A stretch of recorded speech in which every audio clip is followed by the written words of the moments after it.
Tech News Weekly is sponsored by GoDaddy. Get a .com domain name for only $2.49 by using offer code QUEENS at checkout. Starting Tech News Weekly in 3, 2, 1.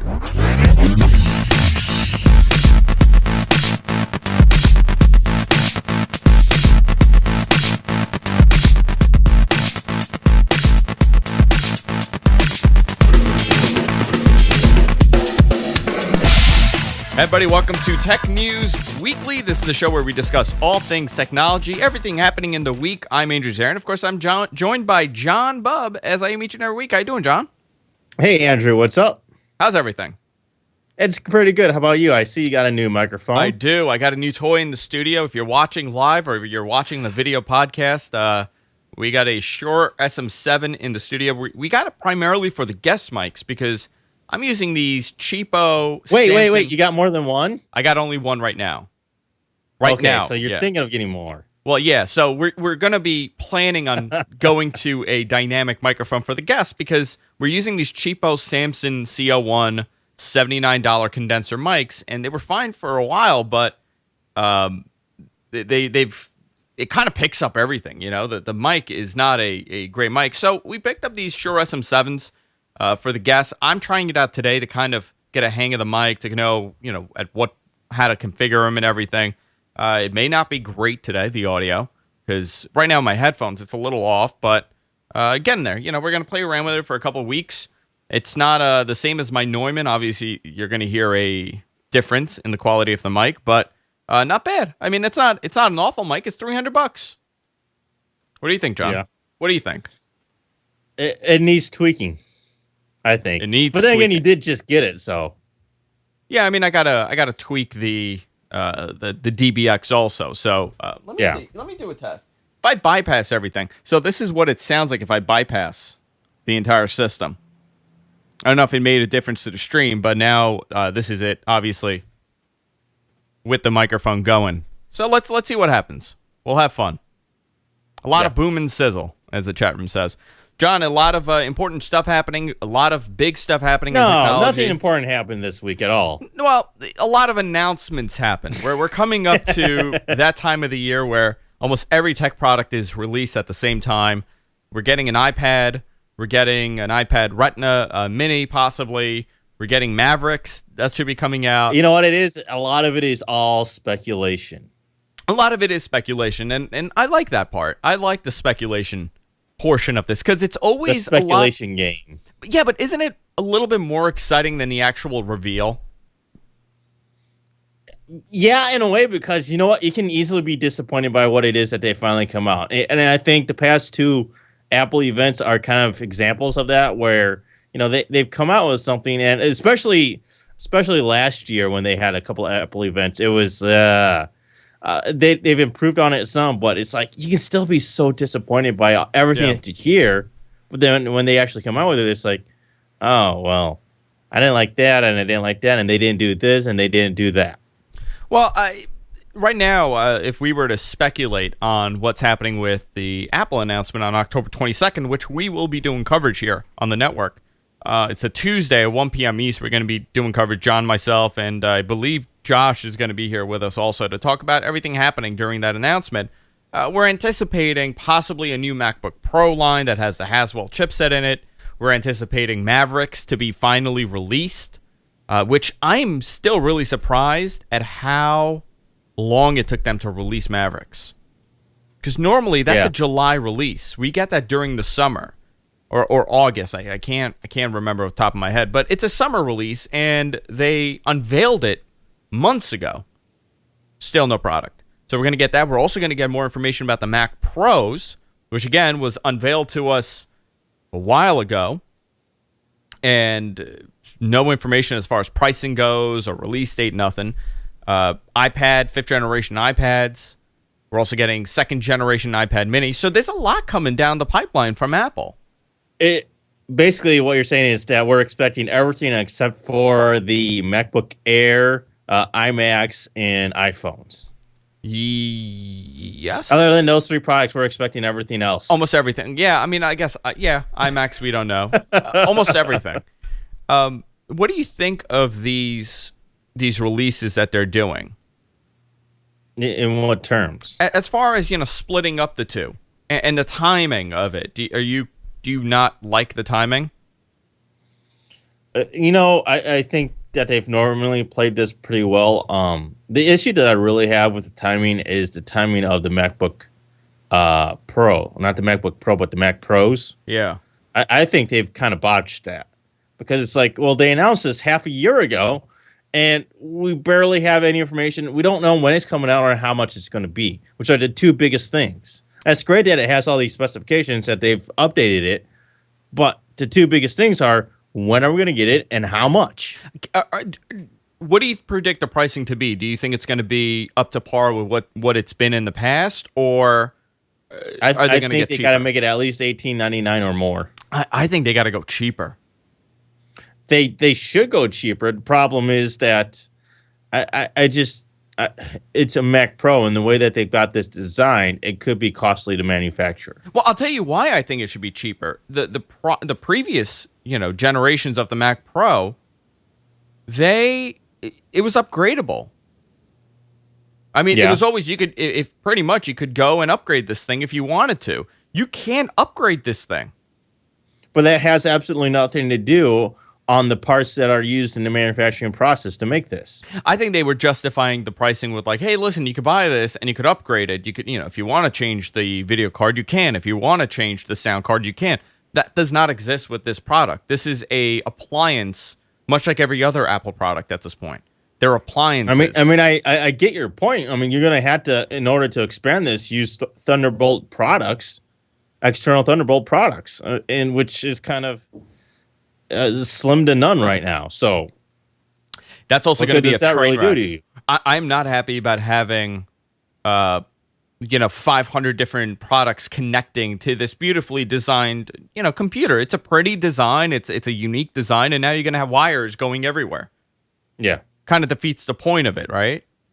Absolutely. Can you imagine a video card, a sound card, a PCI Express adapter, hard drive, a webcam, keyboards? Jeez, it's going to be insane. What are you looking forward from this announcement that we're going to get on Tuesday? I know you're a fan of the iPad Mini, which I'm not. Yeah. I like the big iPad, but you're a fan of the iPad Mini. A lot of the rumors are saying that they're going to get Retina. If we were to speculate on what their price structure is going to be, obviously we're going to have the same pricing, but what are they going to do with the older generation products? Are they going to still have an iPad 2, or are they going to do something a little different? This is something that I have never been able to get a grasp on, is the cost of things and what they're going to do with older products. And that's something that I don't think anybody really can guess with Apple, because in a way they've kind of changed what they've been doing in the past year and a half with these products, because they kept the iPad 2, but they got rid of the iPad 3. Yeah. Which is still somewhat of a mystery to most people as to why did they do this. So pricing, really, right? I mean, it was that there's a distinct difference. The iPad 2 now is just so old compared to everything else out there. It really is, and iOS 6 really made it feel old. iOS 7 has kind of done a better job at optimizing some of these Apple features. Which is why I say is that if you want the cheaper product, if you can't afford it, get an iPad Mini. Yeah, I mean, that's the argument. All you can afford is the iPad Mini then. I mean, do they need an iPad 2 right now? If they have the iPad Mini, do they need an iPad 2? No. I don't know. Unless they're going to go with this, how they have the iPhone 5C and the iPhone 5S, unless they go in a structure like that where you have the standard, Retina model, and then you have like this plasticky version of it. I don't think that's necessarily a bad thing. I think for children, and I think for schools, that would be great if you could get an iPad that's plastic with a non-Retina screen, and it's a couple $100 cheaper. Sure. I think something like that goes to lend to my point that we don't know what Apple is going to do because they've been changing what they've been doing. And I think that's a great thing. I don't want to know. I like the big reveal. I also think that helps Apple with the, oh my God, that is so cool. Let me buy that now. And I think that's been Yeah, a but big you're always part of going it. to have Apple fanboys that are like, well, they didn't do it like they've always been doing it. And so Apple is dead to me now. I don't like any of this Apple stuff. It's stupid. Listen, I don't necessarily agree with everything that Apple is doing. I think this is a totally different Apple than we had a couple of years ago with the way that they're releasing products, the way that they're doing unveilings where, you know, pre-orders aren't available that day. I think that's a big It feels factor. more and more like a business than it does an experience or generation. Sure, and that's going to change, and maybe a lot of it has to do with the fact that Steve Jobs is now running the company, and we like to compare everything to the company that it was, but It's hard not to. it is hard not to because it's still fresh, but I don't think they're doing anything necessarily wrong. It's different. They're doing things a little different. Yeah. I don't think we would have had a Retina and non-Retina version of a product with Steve Jobs running the company. Which I don't think would necessarily be a bad thing either. I don't think it's a good thing or a I bad mean, thing. I can It doesn't- understand why they have Retina and non-Retina, but at the same time, I could also see Apple, because Apple would be able to get away with it. Yeah. I don't think any other company would be able to get away with something like that. Mavericks is also coming out, the long-awaited unveil of Mavericks, their next generation operating system for the Mac. It went to Gold Master a couple of weeks ago, and I believe it's pretty much done, and we're probably going to get it. Some reports are saying that same day. Some reports are saying the following week. Have you followed up on that, John? I haven't. I wouldn't surprise me either way, though. I mean, if they're smart, they'll do it the same day. Yeah. Because I think that would create so much more buzz around the event and the new operating system if they did it the same day. Do you think it really 'Cause helps? they'll have all the articles covering everything that they have announced, plus walkthroughs and hands-on with the new operating system. I like the pre-orders for that day. I think that's a big help. And you know, the sooner to the unveiling you do a pre-order or a launch, the more you're going to get that instant buy. I think when you have a week to think about it, you're less likely to purchase it. Sure. But Mavericks is coming out. We're also getting, you know, I'm just running down the list right now of some of the stuff. Thinner, obviously, you're going to get a thinner iPad. You're going to get a smaller bezel, much like the iPad mini. So a lot of these changes, I welcome them. I'm glad. I'm happy that they're making these changes. The most curious thing is this iPad Pro, the Mac Pro, and we still don't have much information other than a rumor that it may potentially come out November 15th. That is it. No pricing. We don't care for pricing with this. Nobody's even questioning the price anymore. We're just all assuming it's going to be $10,000. Taking a guess and thinking it's going to come out around this time. Yeah. The other strange rumor, John, which you pointed out right before the show, was a new Apple TV. Yeah, this is something that I kind of look forward to as well. And Amazon even said something hinting towards this recently. They made a comment that it might not necessarily be the best time to buy an Apple TV right now. I think they've kind of backed away from that, but it does lend some credence to the fact that there could be a new Apple TV coming with this event as well, which I would think would be awesome if they can, take the Apple TV to yet another level from where it is now. I think that just makes it even better. I think the thing that's really missing with the Apple TV is apps. When they open up the App Store for Apple TV, Absolutely. I think that'll be a totally different ballgame. I also think something that they haven't really done up until now, which I predict, in my humble opinion, obviously, what do I know? But I'm imagining a lot of the handshaking that's going to happen between the Mac and the Apple TV, it's going to get heightened even more, even with the iPad, where if you're playing a game, now we're seeing third-party controllers that are going to be coming out for these things. Mm-hmm. I think that's great. I mean, if there was a way to, with AirPlay, just connect it to the Apple TV and just with the controller, just control the game, that's really going to change what the Apple TV is really used for. And it's a console now. You're competing with the all these other systems. Yeah. I would be more likely, and I'm one of these people, I'm a casual gamer. I don't play video games like I used to, obviously. And a lot of people that's happened to. I'm 30 years old. I'm not gaming like I used to. I fell out of it, and it's very difficult to pick up a controller and start playing Call of Duty when you haven't played it in 10 years. So for me, I get my fix from just playing a stupid game on my iPad. And if I could send that to the TV and use a controller, I definitely will.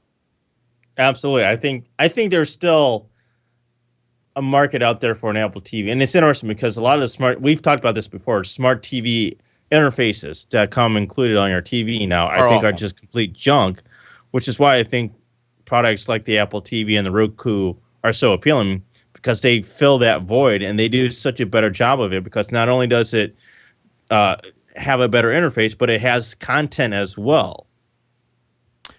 I also think that they understand software, and that was the whole point with Google TV, that Google understood software, and they would have the Google experience on your television, and look how that turned out for them. Yeah. I mean, it's bad. It's not good. And right now, we're getting news, I think we reported last week, that they're killing the Google TV name, and they're going to Android TV, which I think it's fine, but what difference is it going to make? They should have done that from the beginning. But John, I don't understand why they didn't do that from the beginning at all. They could change the name as much as they want, but if they're still going to be slow at releasing updates, not do any kind of changes, not add any applications to it, it's not going to matter. It doesn't matter what you call it.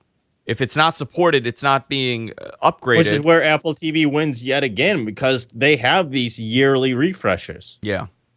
And that's what you want in a company. I mean, you really want to know that there's going to be support in the long run for it. It's not going to be killed. Yeah. So Tuesday, we're going to be doing the Apple event. You can watch it live here at gfknetwork.com. We're also going to have it on YouTube. If you miss it during the show, after the fact, you can watch it. A lot of stuff happening next week. John, pick a story. Why don't you go into something? I want to kind of touch real quick on this BlackBerry story that we saw this week. Lenovo is reportedly considering a bid to buy BlackBerry. According to the Wall Street Journal, Lenovo has supposedly signed a non-disclosure agreement with BlackBerry to take a look at the company's books. So this is kind of interesting because there's other parties now also looking at possibly buying BlackBerry, such as the co-founders, Mike Lazaridis and one of the other guys. And take it off the market, obviously, and have a private group purchase it. Right. So we have these other things going on with it. So to see Lenovo also in here is very interesting. That it doesn't seem like anything with BlackBerry right now is a done deal. We could still have this financial consortium, take control of BlackBerry, but we could still see bids for the company to get sold to either Lenovo or Mike Lazaridis. What do you think is going to be the outcome of this company? I mean, you've done BlackBerry coverage for the big BlackBerry blogs for years, prior to joining GFQ, obviously. But where do you see it going by the end of the year? Sadly enough, I think it's just they're going to put out another couple more devices. No one is going to care for the device, and they're just going to become patents in somebody's portfolio.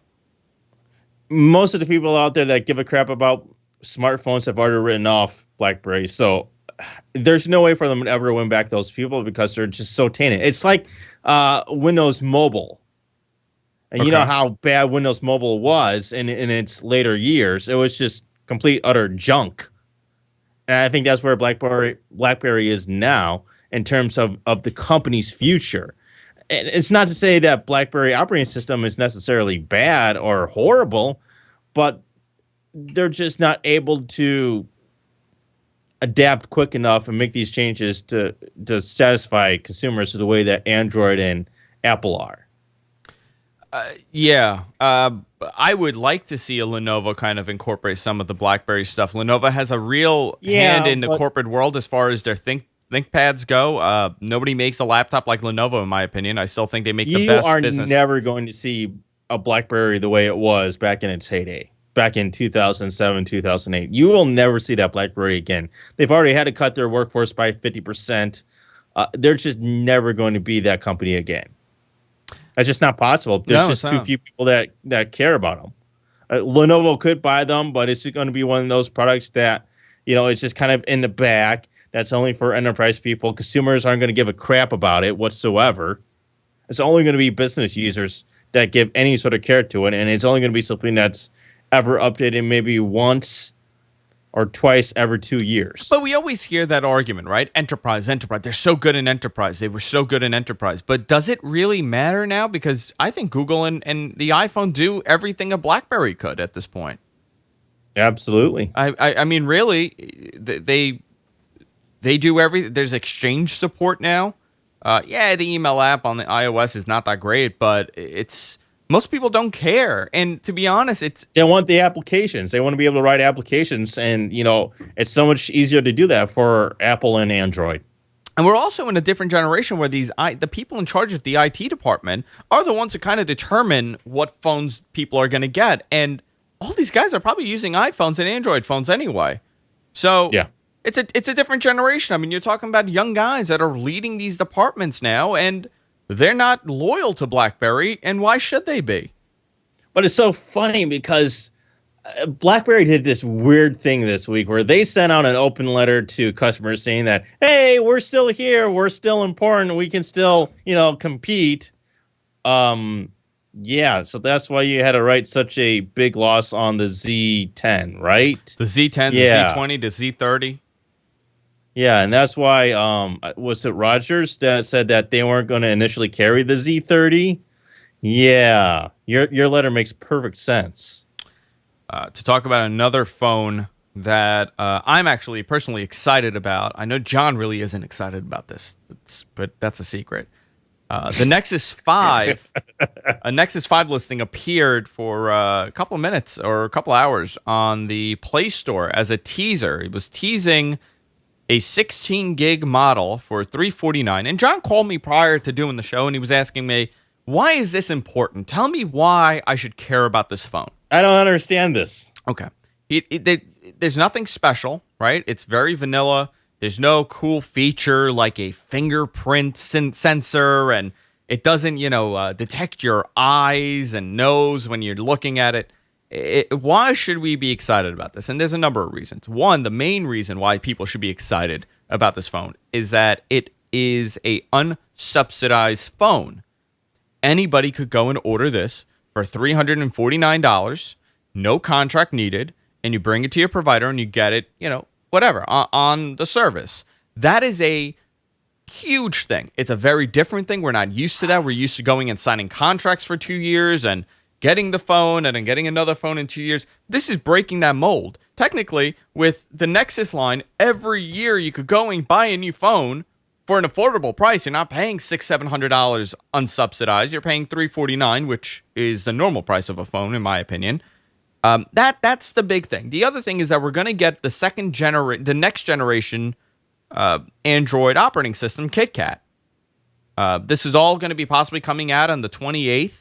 I need a new phone. I'm a big fan of the Nexus line. I always buy a Nexus line. I know it's not the latest and the greatest stuff on there, but I like the fact that it is Google's flagship phone. That's what I like about it. And the fact that I could go and order it at any time. October 28th. Not bad, John. I'm excited for it, actually. Ugh. Why don't you like it? Tell me what you don't like about it. I don't see any of those things as big things. You don't think unsubsidized That's my whole phones problem with it. No, I think that's just a very small niche of people out there. I don't think that has the same appeal, large mass appeal, as an entirely new iPhone type of thing. I mean, and I know that sounds very weird, but unsubsidized costs for a phone, people in large part don't care about that here. They just don't. I think you I really think have most to be people somebody don't. that's really into the smartphone world and looking at the cost of the phone to really care about unsubsidized cost. I think people don't care because they're used to, I have the phone for 2 years and I go get another one. If you know you could go buy a phone every year without paying this astronomical cost, I think it will make a difference in the long run. I think right now, listen, people are perfectly fine with it. The biggest story is obviously Android 4.4. I know, but that's what they're hyping up as, the gimmick to get people into seeing this phone. And, there's so many people that are like, subsidized. I didn't even know it was subsidized. What's the point of subsidized phones? I just pay every 2 years for a new phone. I think that's you the have way a it point with works. that. That's how I've always done it. So I think Android 4.4 is a big deal to many people also.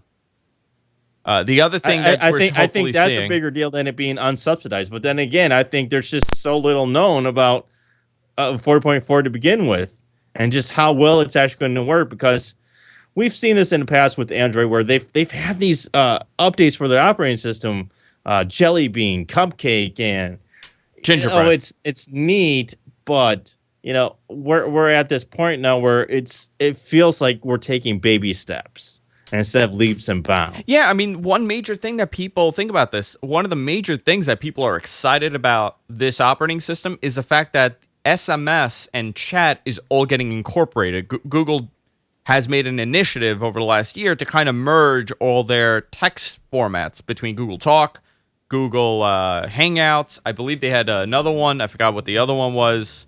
Google Chat, Gmail Chat, and now with SMS. I think if they merged them into one, like iMessage, that would go a long way. I think a lot of people would be happy. We're going to get these incremental updates. We're not going to see a big one until 5, obviously.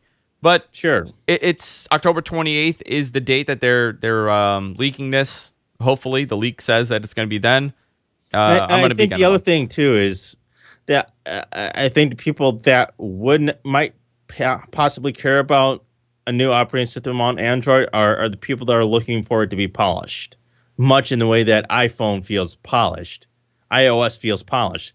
Android, I still don't think has that same spick and span polish that the iPhone has. No, I agree with you. I think you're absolutely right. And I'm an Android user. Something that a lot of people have been kind of waiting for Android to finally come and merge all these together and make them work as well as polished as the iPhone is. And we've seen it over the past 3 years. We've been waiting for them to do this every time. No, it's still not polished. Do you think it's because it's such a open environment compared to iOS where that hurts them when it comes to polishing certain things? Like, it took them a while to clean up that app store. No. Now it's gotten better. I think it's just procrastination and laziness. They could do this. They just don't. Because they don't need to.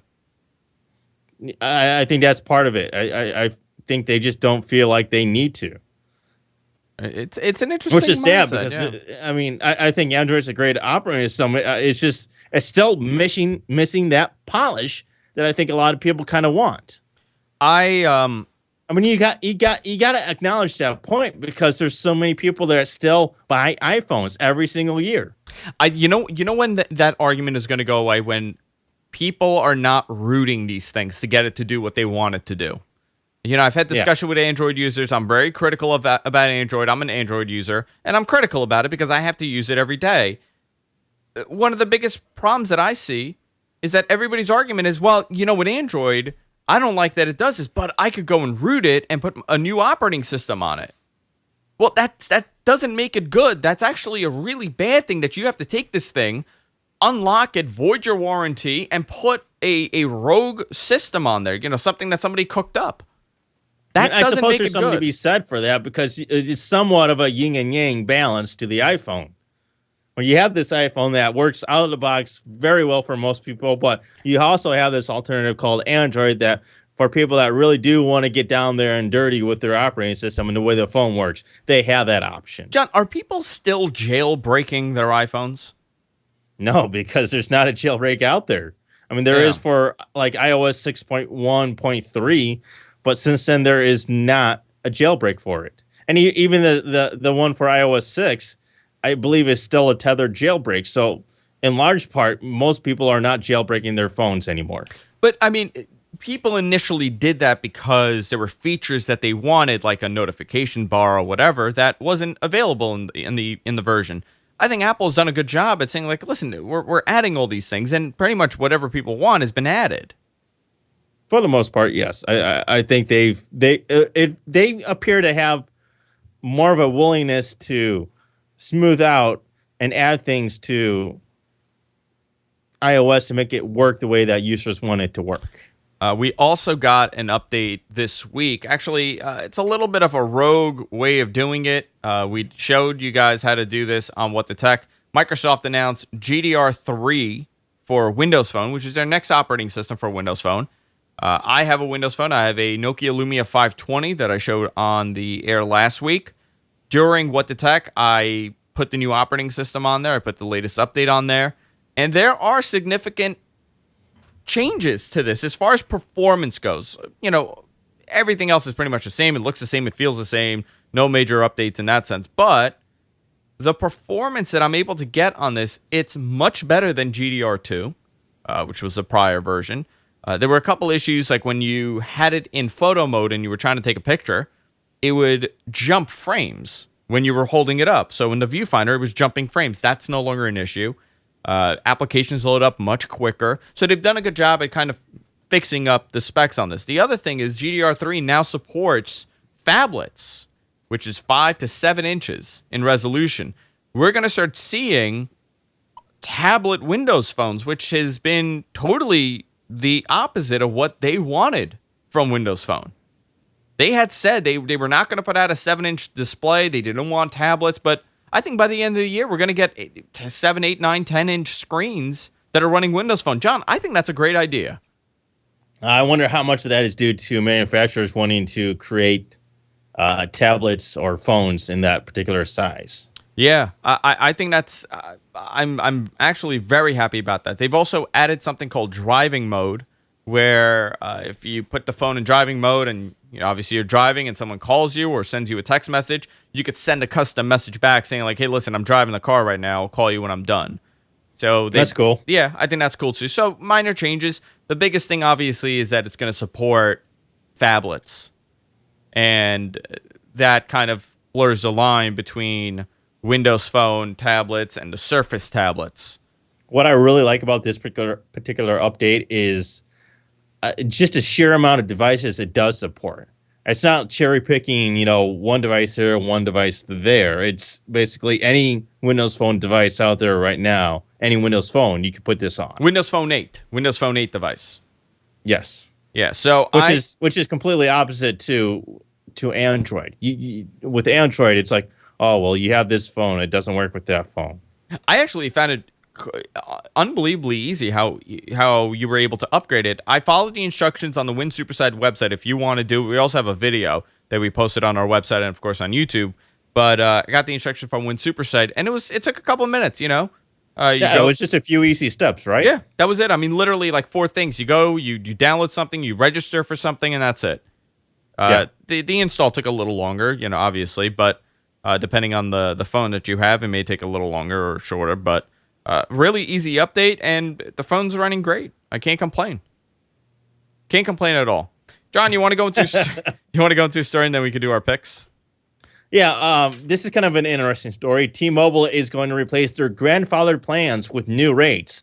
So if you're on T-Mobile and you have one of the grandfathered in plans, they are now kicking you off your grandfathered plan and putting you onto one of their simple choice plans. Their reasoning for this is that they have a lot of different plans, and they kind of want to simplify all the rates that they have into more or less one bracket. This sounds like a bad thing, but I don't think it necessarily is, because the way they explain this is that, yes, you are being kicked off your grandfathered plan and being told that you're going to have to choose one of these new simple choice plans. They are cutting you a break, where they are giving you a discount that'll have the same comparable features and price to what you have now, which are necessarily prices that you can't get if you're a new customer. So on one hand, while they are kicking you out of your grandfather plan, they are giving you a significant break when you are moving to these new plans. Yeah, I don't know. I don't think it's necessarily a bad thing that they're doing this. No, I guess T-Mobile we'll see is what doing happens. this the right way. It sounds bad at first because nobody wants to be kicked out of the plan that they have now and of being forced to a different one. Yeah. The way they do it, I think it's the right way to do it is to, you had to move your plan, but we're going to give you, same features or more at a comparable price. Even though that, it might cost $50 a month for this particular plan that you have on the Simple Choice plan, but we're going to cut you a break so that's only, maybe $25 per month. I don't think that's a bad thing. I think that's actually not bad at all.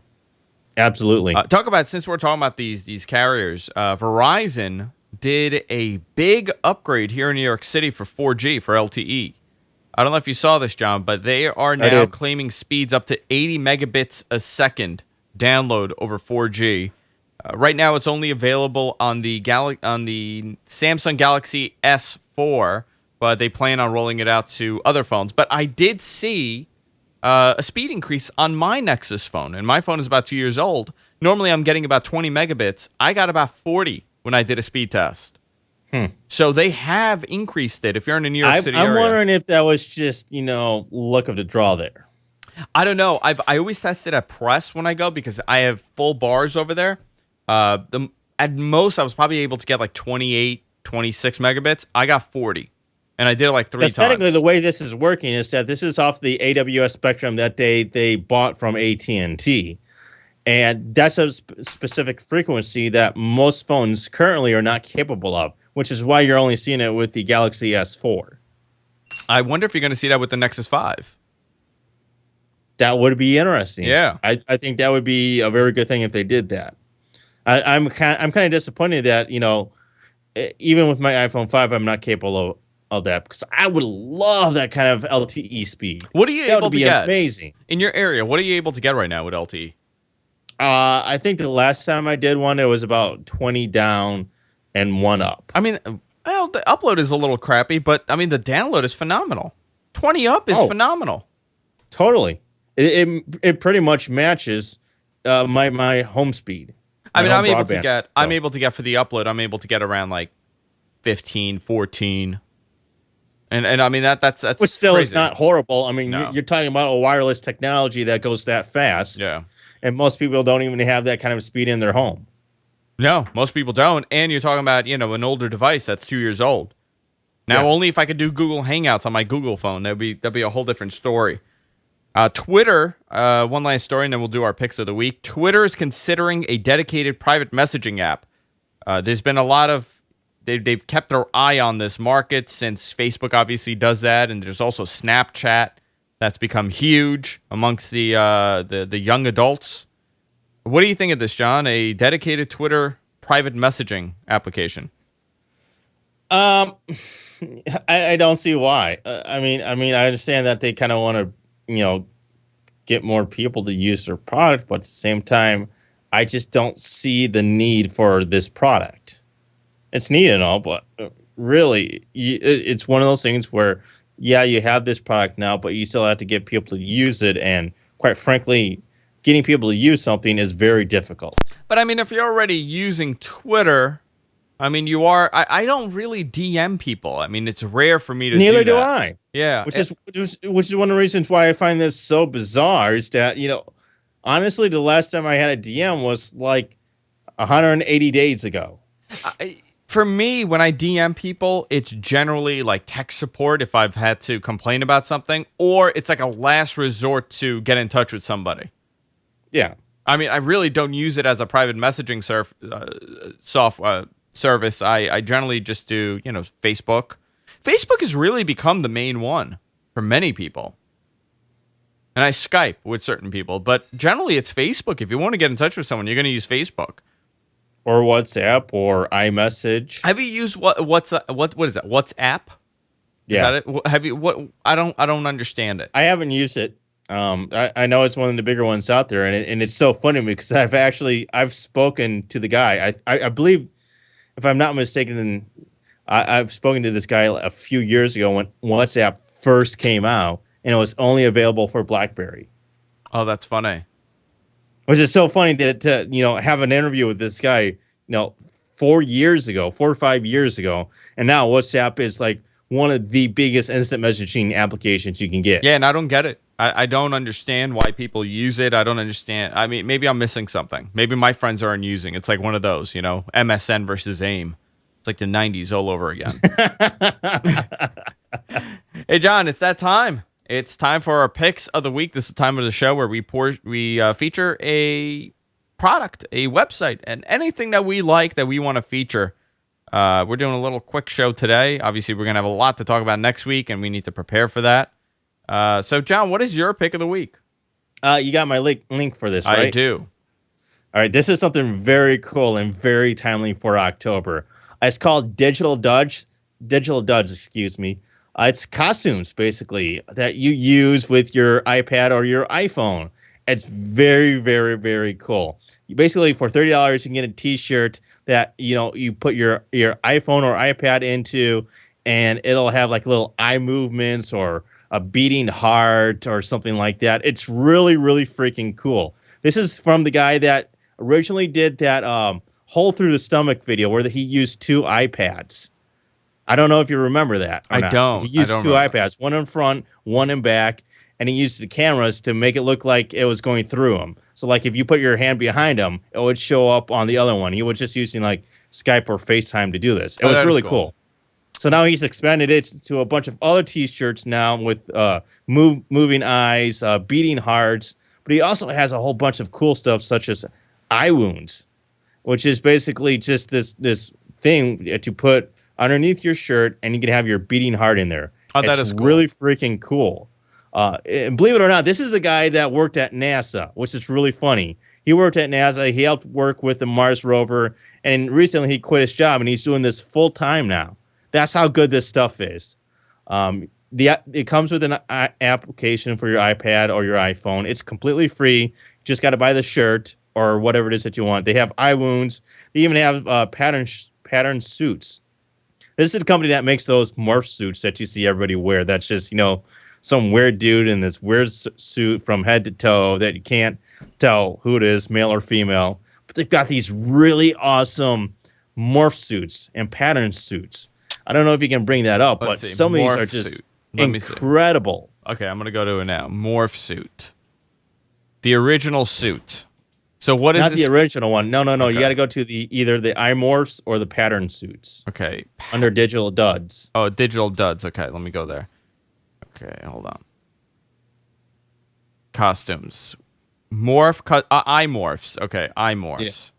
So If what you is, look at these are high quality prints, but it's so cool the way that they do this. Like the facelift morph suit, that is so cool the way they do this. you love Halloween.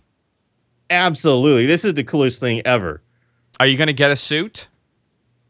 I thought morph suits were stupid to begin with, but the way they're doing these now where it's a high quality print on it, that is way cool. And the fact that you can also stick a freaking iPad in this suit and make it look like you have a beating heart, that is so cool to be able to do something like this. This is something that I love, Halloween and technology. How could you not love this? I know you love Halloween. You love it. And the t-shirts aren't expensive at all. Yeah. Yeah, If no, you I got an think it's iPad cool. or an iPhone, it's $30 for a shirt. You stick it in there, bring up whatever you want. It's got an iPad app or an iPhone app. You just bring up whether you want googly eyes, what kind of eyes do you want, a beating heart, I want googly worms, eyes. etc. And worms. Can I have both? You just size it up, put it in there, and you're good to go with your Halloween costume. It's something that's, very original. Oh, you make me happy at the amount of happiness you have from Halloween. It makes me very happy, actually. Good pick, John. I like it. I Timely. totally want one of these things. It's timely. It's appropriate for October. It's spooky. I want to be a ghoul this year for Halloween. Now, all you got to do is go on Google and type in Digital Duds. It's on the Morph Suits website if you want to go there. Morphsuits.com is the website. Very cool.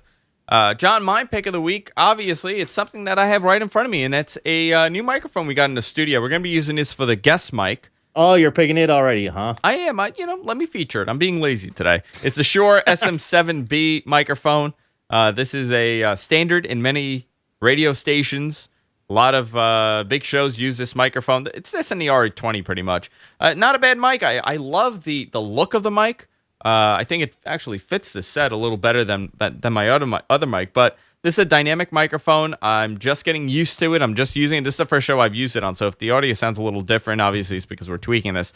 But I want to kind of feature it. I wanted to have it on the show, and it's $300. It's not an expensive microphone at all. We featured a lot of other mics.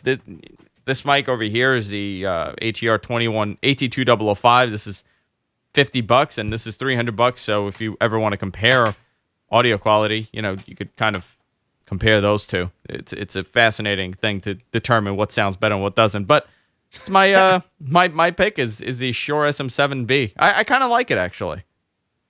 Cool. I don't dislike it. I know certain people are a little weird with this microphone. A lot of people don't like it. I don't mind it. It's not Audio bad. is a very subjective thing. It is. And, the other microphone that we use on the show is a $1,200 microphone, the Neumann that I use regularly, and this is a $300 mic. So is there a gigantic difference in quality? Probably not. Is there a difference? Absolutely.